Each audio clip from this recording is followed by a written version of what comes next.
भारती। सखी सहेली। सखी सहेली कार्यक्रम सुनने वालों को पूनम त्रिपाठी और सोनाली पाठक का नमस्कार। नमस्कार सोनाली, कैसी हो? बहुत दिनों बाद शायद मुलाकात हो रही है तुमसे। वैसे बाहर मिलते हैं हम लोग पर इस मंच पर मिलना यानी अपने आप में एक बहुत सुखद अनुभूति होती है ना। वो तो है ही। हमारी बातचीत और श्रोताओं के जो मैसेजेस आते हैं मिलकर इन कार्यक्रम में कहना चाहिए चार चांद लगा देते हैं। ये महफिल जो है बहुत खूबसूरत बन जाती है ना, जब आप हो, मैं हूँ और हमारे साथ बहुत सारे श्रोता हैं, बहुत सारी सखियां हैं, उनके बहुत सारे मैसेजेस हैं और प्यारे प्यारे गाने हैं। बिल्कुल। तो आज हम किन विषयों को लेकर आए हैं, हम पहले वो बातें कर लेते हैं, चर्चा कर लेते हैं। और जैसे कि आज है लोन का माया जाल, यानी कि अगर आप लोन ले रहे हैं तो किन किन बातों का आपको ध्यान रखना है, कैसे लेना है लोन, आप ले भी रहे हैं, ऐसा ना हो कि आपने बहुत ज़्यादा लोन ले लिया हो और वो आगे चल के आप पर मुसीबत बन यानी ज़िंदगी भर उस माया जाल में बस हम उलझे ही ना रह जाएं। बस थोड़ा सा लोन ले और जल्दी से चुका के और फिर बस आनंद के साथ ज़िंदगी गुजारे। और जैसे आनंद की बात चलती है, जब हम खूबसूरत दिखते हैं उस वक्त हम बहुत आनंदित होते हैं।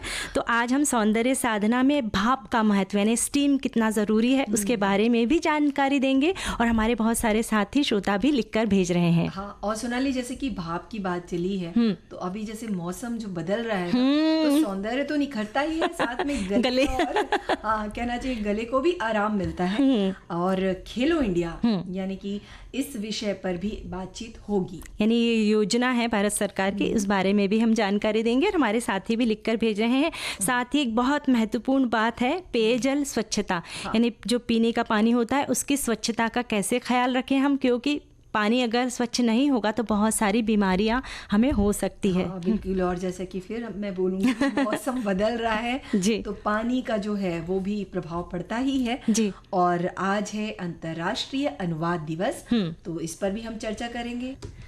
पूनम, तू कशी आहेस? क्या तू कशी आहेस मी विचारलं। सोनाली तुम क्या बोल रही हो? मुझे कुछ नहीं समझ में आ रहा है। अरे भाई, मैं आपको मराठी में पूछ रही हूँ कि आप कैसी हो। अच्छा ठीक है, मैं भी पूछती हूँ। इम्पड़ी इरगर इरगड़, ये क्या है? इम्पड़ी इरगर इरगड़। भाई मुझे तो ये कुछ भी समझ में नहीं आ रहा है। मैंने तुमसे तमिल में पूछा कि तुम कैसी हो। अच्छा ये बात है।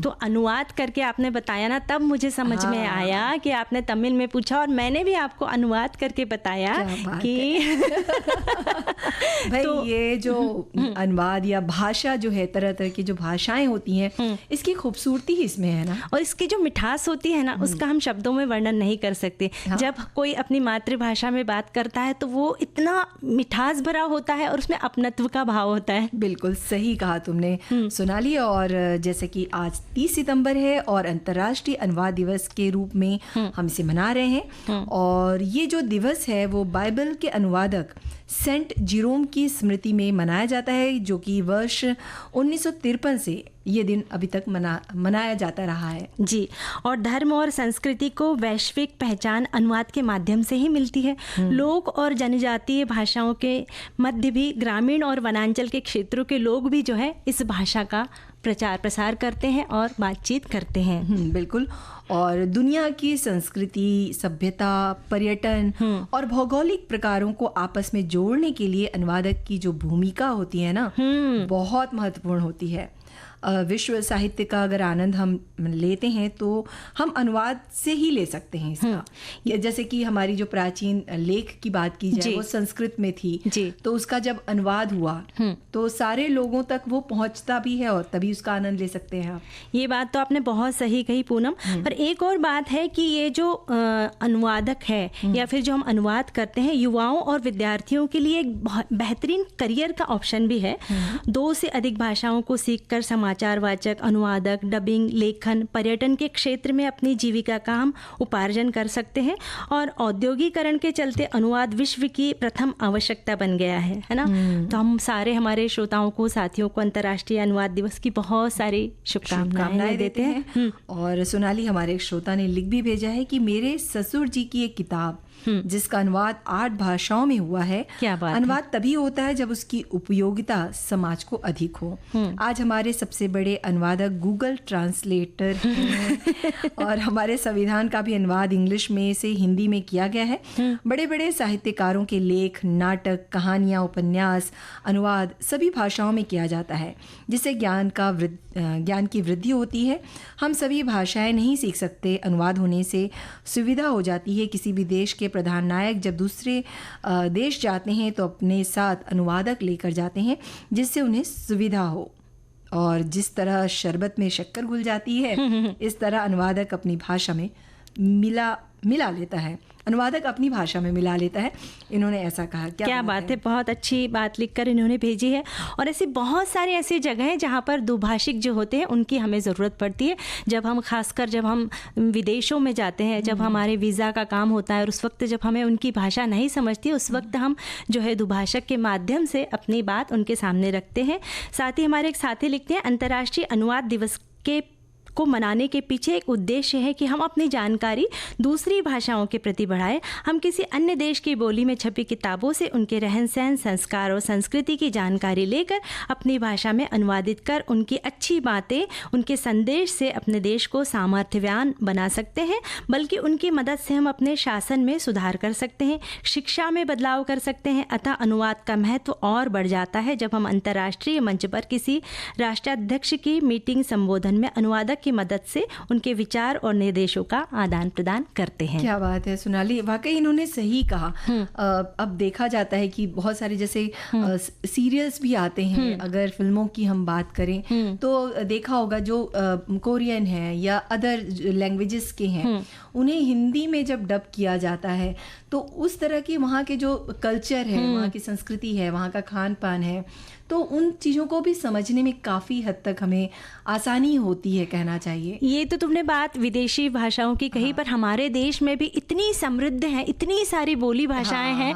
अब हमें साउथ की भाषाएं, जैसे तुमने मुझसे पूछा, तो बिल्कुल भी समझ में नहीं आती, तो वहाँ की संस्कृति हमें पता चलती है, वहाँ का रहन सहन, वहाँ का पहनावा कैसे। हमारे देश में ही इतनी सारी भाषाएं हैं, तो उन्हें भी अनुवाद के माध्यम से, वे फिल्मों के माध्यम से या कथा कहानियों के माध्यम से वे बातें हम तक पहुँचती है। तो ये बहुत अच्छी पहल है और ये बच्चों के लिए भी करियर का बहुत अच्छा विकल्प है। वाकई तो विकल्प तो है ही, और इसमें कहना चाहिए कि काफ़ी हद तक जो है बहुत जैसे काम भी हो रहा है। और इसे एक डबिंग आर्टिस्ट या वॉइस ओवर आर्टिस्ट के रूप में भी आप इसमें पहचान बना सकते हैं। तो ये क्षेत्र भी काफ़ी फल फूल रहा है, कहना चाहिए, और ज़रूरी भी है ना। सखी सहेली सुनने वालों का फिर से एक बार स्वागत है इस कार्यक्रम में। चलिए, हमारे साथी बहुत सारे मैसेजेस लिखकर भेज रहे हैं। और हमारे साथी ने एक लिखा है कि अंतर्राष्ट्रीय अनुवाद दिवस की सबको बहुत बहुत बधाइयाँ। अलग अलग भाषाएं सीखना मुझे बचपन से पसंद है। मैं गुजराती, हिंदी, इंग्लिश, जापानी और बंगाली पढ़ सकता हूँ। क्या बात है। और थोड़ी बहुत कोरियन भी पढ़ लेता हूँ। क्या बात है, मतलब इतनी सारी भाषाएं, यानी इतनी सारी क्षमता है आप में कि है ना, कि इतनी सारी भाषाओं को सीखना नहीं अपने आप गॉड गिफ्ट है। तो वैसे हमारे श्रोता लिख रहे हैं कि तमे केम छो, गुजराती कैसे हैं। तो भाई हम तो अच्छे हैं, आप कैसे हैं? आप भी अच्छे होंगे। और बहुत अच्छी जो संदेश हैं हम तक पहुँचे हैं। और आज जो हम बात कर रहे हैं स्वच्छ जल की, और मौसम बदल रहा है तो पानी का भी ख्याल रखें, उबाल कर पानी पिएं। और फिटकिरी, अगर आप पानी भर लिए तो आपने तो फिटकिरी फेर कर उसे रख दें, थोड़ी देर के लिए छोड़ दें, उसके बाद वो पानी पिएं। यानी कि स्वच्छ जल लेंगे तभी आप स्वस्थ रहेंगे। हमारे एक साथी लिखते हैं, स्वच्छ जल वह पानी है जो पीने या भोजन तैयार करने के लिए सुरक्षित है, जिसे पीने योग्य पानी के रूप में जाना जाता है। जीवन भर पीने से कोई नुकसान नहीं होता है। बिल्कुल सही। और हमारे एक श्रोता ने बहुत से तरीके जो हैं वो भेजे हैं कि किस किस तरह से पानी को स्वच्छ हम रख सकते हैं। जैसे कि उबालना, उन्होंने लिखा है फिटकिरी का उपयोग करना, क्लोरीन का भी इस्तेमाल किया जाता है। खासकर बाज़ार में क्लोरीन मिलता भी है तो उसे पानी में डालकर साफ़ किया जा सकता है। ब्लीच का इन्होंने उपयोग बताया है, जो कि आगे लिख रहे हैं कि पानी को साफ़ करने के लिए ब्लीच का भी इस्तेमाल किया जाता है। ब्लीच में सोडियम हाइपोक्लोराइड होना चाहिए। पानी गर्म करने के बाद ब्लीच का इस्तेमाल करें। साथ ही सूर्य प्रकाश भी लिखा है इन्होंने कि पानी को शुद्ध करने का सबसे प्राकृतिक तरीकों में से एक है सूरज की रोशनी का इस्तेमाल करना। पानी को एक साफ कंटेनर में भरकर कम से कम 6 घंटे के लिए धूप में छोड़ दे। इसके अलावा पानी को साफ करने के लिए चारकोन, पाइन ट्री और बेंटोनाइल क्ले जैसे पदार्थों का भी इस्तेमाल किया जाता है। क्या बात है। वैसे सोनाली, जो बहता हुआ जो जल होता है, नदी वगैरह देखते होंगे, अगर हम पर्वतों और पहाड़ों की बात करें तो वहां से जो बहता हुआ जल आता है तो ऐसा नहीं लगता, कई बार हम उसे पी लेते हैं अंगुल में भर के, तो कितना मीठा पानी रहता है, क्योंकि उसमें बहुत सारे मिनरल घुले हुए होते हैं पत्थरों के, और एक अलग ही ऊर्जा मिलती है उससे। क्योंकि जब हम पर्यटन में कहीं जाते हैं और एकदम हम थक जाते हैं तो उस वक्त वहाँ के लोग बोलते हैं कि वो पानी थोड़ा सा मुंह पे उसके छींटे मार लो या पी लो ना, तो एक अलग ही ऊर्जा आ जाती है, क्योंकि उसमें वो मिनरल होते हैं, पत्थर में कैल्शियम होते हैं और फिर सारे विटामिन, जैसे पेड़ पौधों से जो औषधि होता है जिनके बारे में हमें जानकारी भी नहीं है, उन पेड़ों से वो गुजरते हुए आते हैं। जो पानी का जो बहाव होता है तो वो भी काफी स्वच्छ और स्वस्थ होता है। पर आगे चल के वो पानी जब नदी में, नाले में रूपांतरित होता है तो वो पानी जो है अस्वच्छ हो जाता है, क्योंकि हम ही लोग उसे गंदा करते हैं। तो हमारी ये कुछ जिम्मेदारियां हैं कि उस पानी को हम गंदा ना करें, उस दूषित पानी को स्वच्छ करके उसके बाद ही उसका उपयोग करें। तो कैसे कर सकते हैं कि जैसे कि कुएं से, जो खासकर ग्रामीण क्षेत्रों की अगर हम बात करें तो कुएं से पानी भरा जाता है, नदियों से भी कई लोग पानी लेकर जाते हैं।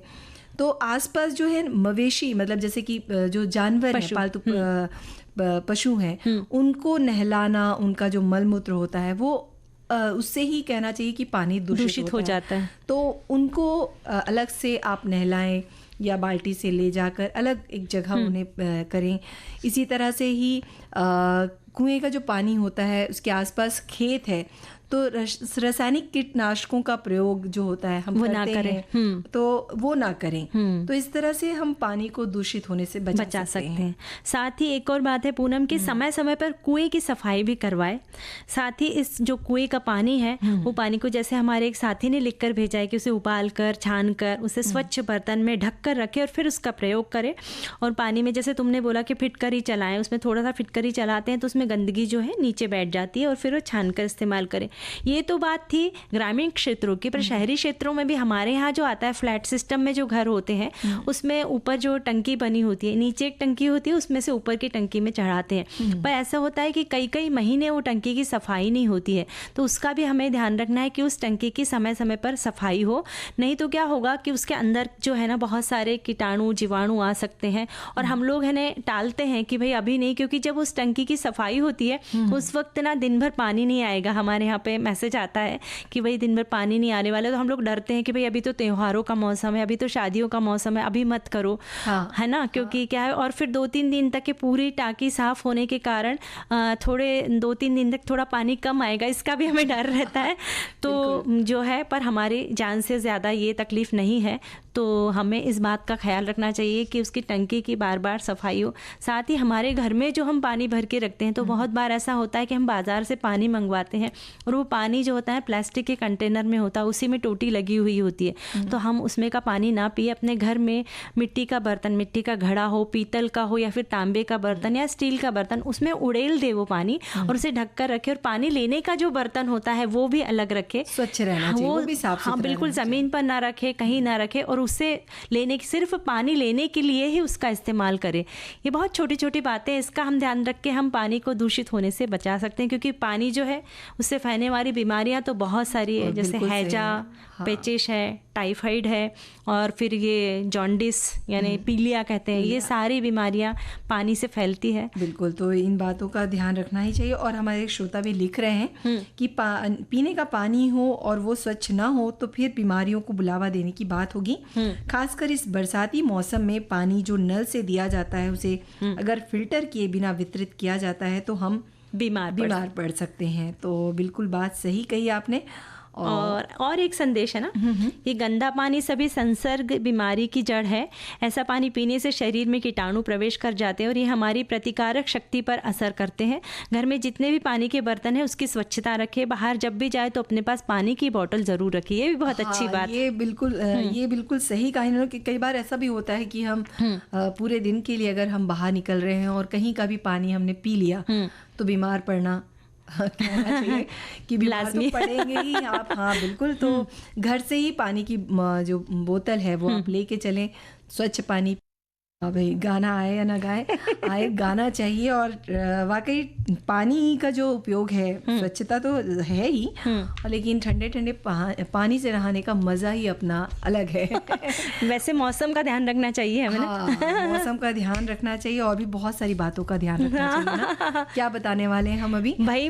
और हाँ ये जो है ना माया जाल है, इसमें खासकर युवा वर्ग ये तो उलझते ही जाते हैं ना। हाँ कई बार ऐसा भी होता है ना कि हम सुख सुविधाओं के लिए, खासकर जो भौतिक सुख सुविधाएं होती हैं, कार भी चाहिए, बंगला भी चाहिए, बाइक भी चाहिए। तो इन सब के लिए खासकर मध्यम वर्गीय परिवार की अगर हम बात करें तो ये लोन लेना कई बार महत्वपूर्ण हो जाता है। हाँ, जहाँ ज़रूरी है वहाँ लेना है तो बहुत अच्छी बात है। और एक बार लिया उसको चुकता कर दिया और फिर ज़िंदगी आनंद से गुजारी, ठीक है। पर हम ऐसे हैं ना, हम लालची हो जाते हैं। कह रहे मैंने तो इतने जल्दी 2-3 साल में मैंने पूरा लोन चुका दिया है तो मैं फिर से नया लोन लेता। मेरी गाड़ी भी पुरानी हो गई है, नई बाइक आई है बाज़ार में। या फिर आजकल बच्चे तो मोबाइल फ़ोन के लिए भी लोन लेते हैं। क्योंकि फ़ोन बहुत महंगे आने लगे हैं। जो कि एक मध्यम वर्गीय फैमिली की अगर हम बात करें, परिवार की, तो कई बार होता भी है कि फ़ोन तो है ना पूनम, फ़ोन ऐसा है कि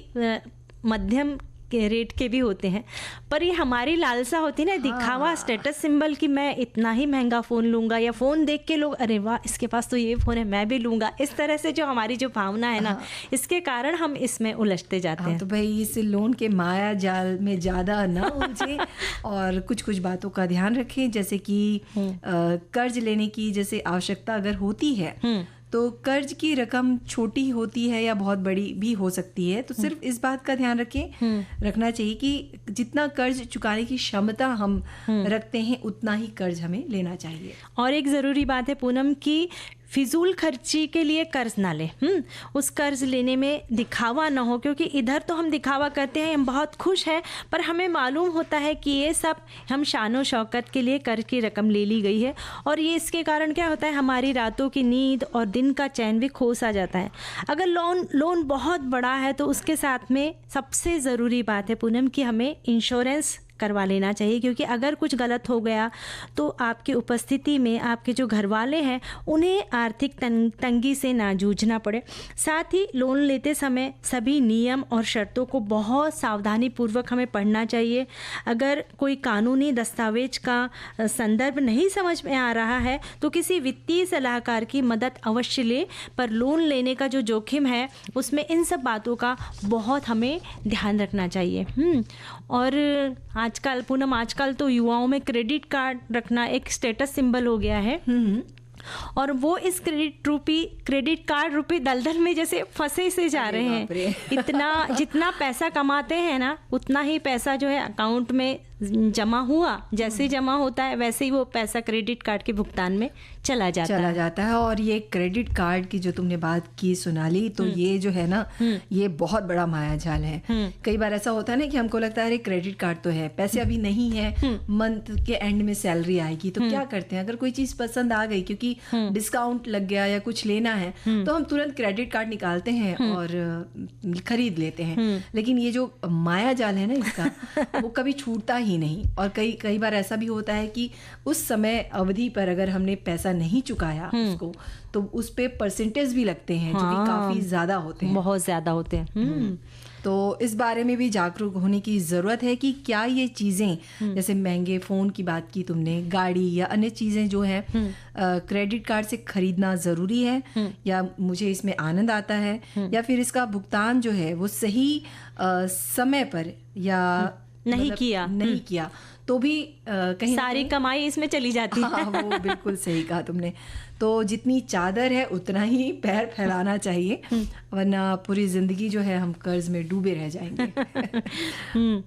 और लापरवाही से खर्च करना, बिना किसी लक्ष्य के खर्च करने में व्यक्ति उस मायाजाल में उलझता ही रहता है। हाँ, तो खर्च करने से पहले और लोन लेने से पहले अपनी ज़रूरतों का जो है आंकलन जो है वो करना चाहिए, और एक बजट बना लेना, बजट बना ले और ये कोशिश करें कि समय पर या समय से पहले किश्त जो है वो चुका दे। वैसे समय पर चुका दे तो ज़्यादा अच्छा रहेगा, और आनंद के साथ फिर जीवन बिताएं। और ऐसा भी नहीं है कि चलो भाई एक बार कर्ज मुक्त हो गए तो नया कर्ज लेते हैं, क्योंकि एक ये जो माया जाल है ना, इसमें उलझते ही चले जाएंगे। तो जितना कम कर्जा आप लेंगे उतना ही आप सुखी लेंगे। वैसे हमारे जो पूर्वज, हमारे जो बड़े बुजुर्ग कहते भी थे ना कि कर्जा नहीं लेना चाहिए। तुम घर में चावल नमक खा लो, लेकिन कर्जा नहीं लेना। तो यानी ये बहुत अच्छी सीख हमें देते थे, पर अभी समय के साथ हमारी सोच में भी बदलाव आया है। ठीक है कि बहुत ज़रूरी, अगर पढ़ाई के लिए एजुकेशन लोन ले रहे हैं या फिर घर बनाने के लिए होम लोन ले रहे हैं, उतनी बात तक सीमित है कि भाई घर बन गया, बच्चे को पढ़ाई के लिए भेज दिया, बच्चे ने भी पढ़ाई के साथ साथ काम करते हुए लोन चुका दिया, तो बहुत अच्छी बात है। पर ये जो उलझना है ना, वो थोड़ा गलत है। हाँ। हमारे एक जो श्रोता हैं वो लिख रहे हैं कि लोन का माया जाल, एक लोन का मतलब हरा घास, दूसरा लोन का मतलब उधार। इस पहले वाली लोन के मैदान पर खुले पैर चलने से शरीर और सेहत के लिए फ़ायदेमंद रहता है, जबकि दूसरी उधारी वाली लोन पर चलने या लेने का विचार सोच समझकर लेना चाहिए, क्योंकि अगर इस लोन के चक्कर मतलब माया जाल में फंस गए तब समझिए सेहत बिगड़ने की संभावना ज़्यादा है। अपने पैरों के साथ चप्पल भी घिस जाएगी, ऊपर से आर्थिक और मानसिक दंड भी लगेगा, वो अलग। बहुत सही बात। और हमारे एक साथी लिखते हैं, उधार की बाइक, उधार का फ़ोन, उधार पर घूमूं जैसे हूँ डॉन, दोस्तों से मांगू पैसे 1000 फिर भी कहूँ यार मैं हूँ लाचार, उधार का खाना, उधार की चाय, भैया अब तो सैलरी आ जाए।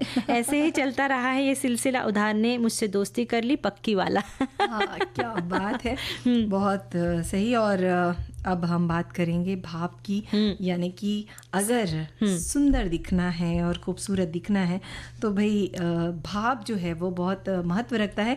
और हमारे एक श्रोता ने लिख भी भेजा है कि अगर हमारे पूरे शरीर में बहुत छोटे छोटे छिद्र होते हैं, हमारा शरीर इन छिद्रों के माध्यम से सांस भी लेता है, पसीने के रूप में शरीर की गंदगी भी निकलती है। अगर ये छिद्र किसी कारण से बंद हो जाते हैं तो वहाँ पर फोड़े फुंसी होने लगते हैं, इसी कारण से कील मुहासे भी होते हैं। भाप स्नान से ये छिद्र खुल जाते हैं और वहाँ पर स्किन साफ हो जाती है। वैसे समय समय पर भाप स्नान लेने से शरीर के अंदर की गंदगी निकल जाती है। और हमारे साथी एक लिखते हैं कि सौंदर्य भाप रोम छिद्रों को खोलती है, गहरी सफाई के लिए भी किसी की तरह की गंदगी को हटाने में मददगार साबित होती है। रोम छिद्रों को खोलने से ब्लैक हेड्स भी नरम हो जाते हैं, जिससे उन्हें निकालना आसान हो जाता है। ये रक्त संचार को बढ़ावा देता है। तौलिया गर्म पानी में डालकर निचोड़कर चेहरे पर भी रखकर हम भाप ले सकते हैं, या फिर स्टीमर की सहायता से भी भाप ले सकते हैं। भाप लेने के बाद त्वचा को साफ करके कोई क्रीम जरूर लगाना चाहिए। क्या बात है। और इसी तरह से शरीर पर ही नहीं, बालों में भी जब हम तेल की मालिश करते हैं, उसके बाद जब हम भाप लेते हैं तो तेल जो है वो अंदर तक पहुंचकर और भी ज़्यादा बोलना चाहिए, असरदार साबित होता है। साथ ही भाप या स्टीम लेने से त्वचा का ब्लड सर्कुलेशन बढ़ने में मदद मिलती है। बालों का झड़ना, टूटना, गिरना काफ़ी हद तक कम हो जाता है। और भाप बहुत नज़दीक से ना ली जाए, और जितनी भी लेना है तो बस 2 या 3 मिनट से ज़्यादा न ले, क्योंकि भाप लेने से थोड़ी त्वचा जो है ना ड्राई भी हो जाती है। तो अगर जैसे हमारे साथी ने बोला, वैसे गर्म पानी में तौलियों को डुबाकर उसे अच्छे से निचोड़ कर वो बालों में लपेट ले, और ये प्रक्रिया 2-3 बार दोहराना चाहिए। साथ ही जब हम बॉडी मसाज करते हैं उसके बाद भी स्टीम दी जाती है, और ये सिर्फ है ना किसी जानकार मार्गदर्शक की सहायता से ही ले, अपने हाथ से ना ले, क्योंकि लेने में थोड़ी जोखिम हो सकती है। अच्छा, तो भाई ये तो है ही, भाप लेना चाहिए। और एक और चीज़ है, क्या लेना चाहिए?